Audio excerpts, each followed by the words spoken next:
بسم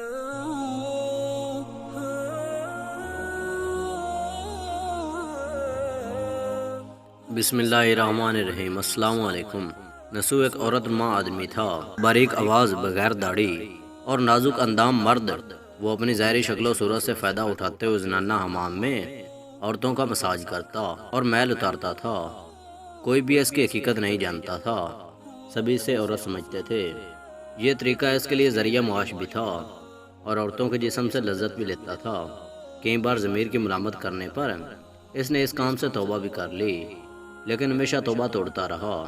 ایک دن بادشاہ کی بیٹی حمام گئی۔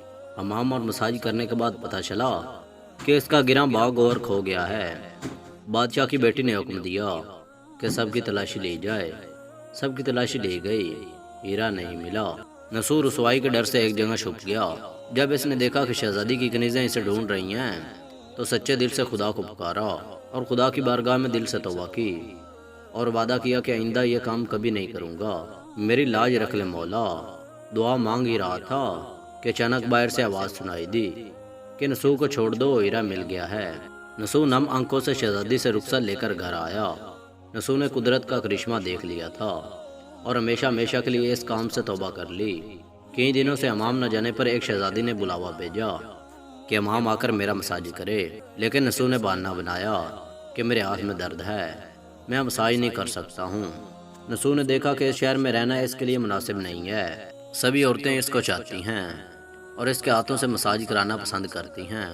جتنا بھی غلط طریقے سے مال کمایا تھا سب غریبوں میں بانٹ دیا اور شہر سے نکل کر کئی میل دور ایک پہاڑی پر ڈیرا ڈال کر اللہ کی عبادت میں مشغول ہو گیا۔ ایک دن اس کی نظر ایک بھینس پر پڑی جو اس کے قریب گھاس چر رہی تھی۔ اس نے سوچا کہ یہ کسی چراغے سے بھاگ کر یہاں آ گئی ہے، جب تک اس کا مالک نہ آ جائے تب تک میں اس کی دیکھ بھال کر لیتا ہوں، لہٰذا اس کی دیکھ بھال کرنے لگا۔ کچھ دن بعد ایک تجارتی قافلہ بھول کر ادھر آ گیا جو سارے پیاس کی شدت سے نڈال تھے۔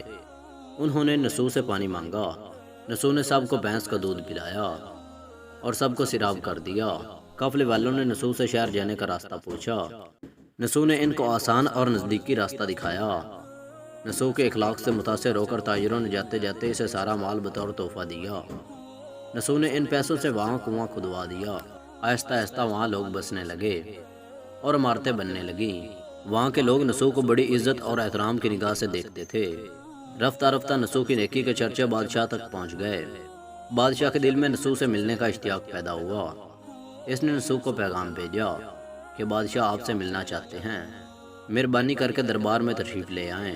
جب نسو کو بادشاہ کا پیغام ملا تو اس نے ملنے سے انکار کر دیا اور معذرت چاہی کہ مجھے بہت سارے کام ہیں، میں نہیں آ سکتا۔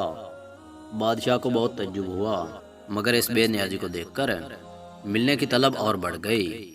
بادشاہ نے کہا اگر نسو نہیں آ سکتے تو ہم خود اس کے پاس جائیں گے۔ جب بادشاہ نسو کے علاقے میں داخل ہوا، خدا کی طرف سے ملک الموت کو حکم ہوا کہ بادشاہ کی روح قبض کر لے۔ چونکہ بادشاہ بطور عقیدت مند نسو کو ملنے آ رہا تھا اور رایا بھی نسو کی خوبیوں کے گرویدہ تھی، اس لیے نسو کو بادشاہ کے تخت پر بٹھا دیا گیا۔ نسو نے اپنے ملک میں عدل اور انصاف کا نظام قائم کیا۔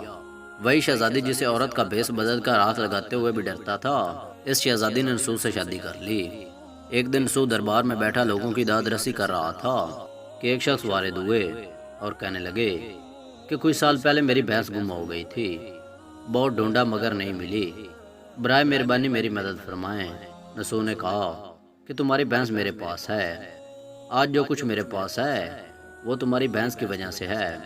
نسو نے حکم دیا کہ اس کے سارے مال اور دولت کا آدھا حصہ بھینس کے مالک کو دے دو۔ وہ شخص خدا کے حکم سے کہنے لگا اے نسو جان لو، نہ میں انسان ہوں اور نہ ہی وہ جانور بھینس ہے، بلکہ ہم دو فرشتے ہیں، تمہارے امتحان کے لیے آئے تھے۔ یہ سارا مال اور دولت تمہارے سچے دل سے توبہ کرنے کا نتیجہ ہے، یہ سب کچھ تمہیں مبارک ہو۔ وہ دونوں فرشتے نظروں سے غائب ہو گئے۔ اسی وجہ سے سچے دل سے توبہ کرنے کو توبہ نسو کہتے ہیں۔ تاریخ کی کتب میں نسو کو بنی اسرائیل کے ایک بڑے عابد کی حیثیت سے لکھا گیا ہے۔ نسو رزق کمانے کے لیے اللہ کا ناپسندیدہ کام کیا کرتا تھا۔ جب اس نے وہ کام اللہ کے خوف کی وجہ سے چھوڑا تو اللہ تعالیٰ نے رزق کے اسباب پیدا کیے اور بادشاہت تک عطا کی۔ آرام طریقے سے لذت حاصل کرنا چھوڑا تو اللہ تعالیٰ نے نکاح میں شہزادی دی۔ اللہ تعالیٰ ہم سب کو توبہ کرنے کی توفیق دے۔ اگر ویڈیو اچھی لگی ہے تو ویڈیو کو لائک کریں اور نیچے کمنٹ سیکشن میں اپنے خیالات کا اظہار کریں۔ ویڈیو واچ کرنے کے لیے شکریہ اور ملتے ہیں اگلی ویڈیو میں، تب تک کے لیے اللہ حافظ۔